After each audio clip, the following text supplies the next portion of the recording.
more particular, who dropped the ball in making sure that we know the legends and we did this from where you came from your generation, because a lot of hip hop fans may not know the entire history. When we think of, oh, who's your top five, they run right to the 90s. How come we don't run back to the 80s and 70s? Who would you say dropped the ball? Could it be the radio stations because they're not playing the records and making sure that they're teaching the youth that hip hop didn't start here, it started way back? I think a lot of it has to do with the commercialization of hip hop. Once it became records and the industry got hold of it, they kind of took control of the narrative.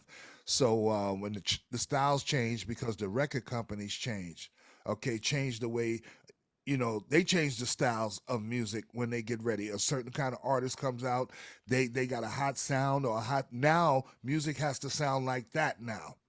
You know what I mean? So instead of artists being the ones who change, and grow with the music, it's the companies who kind of dictate that. So from era to era, the reason why music sounds the way it does is not because of the artists, it's because of the record companies and the music that they decide to put out there. Do you remember the 80s when they call the golden era of hip hop, mid 80s to the late 80s? That's right. Okay, maybe early 90s, when you had a variety of hip hop. You had so many different kinds of hip hop. You had groups, you had solo artists, you had funny MCs, you had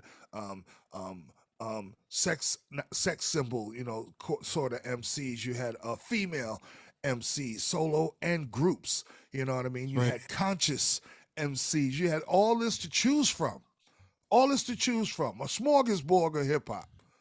If you didn't like one thing, there was something else great about it. And then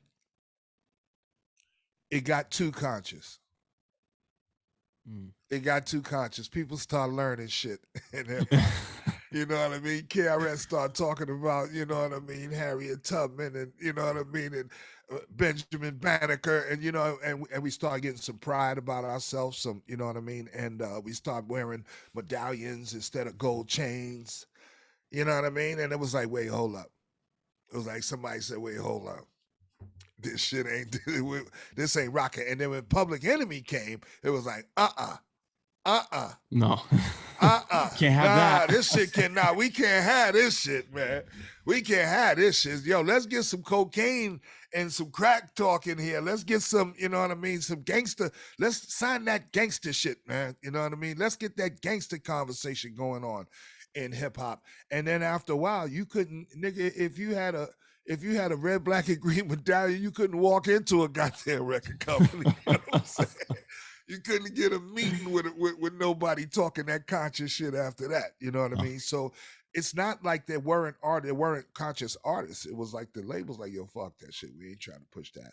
And it's been shown, throughout the years and in the industry, how they manipulate um the narrative of not only hip hop but just music in general.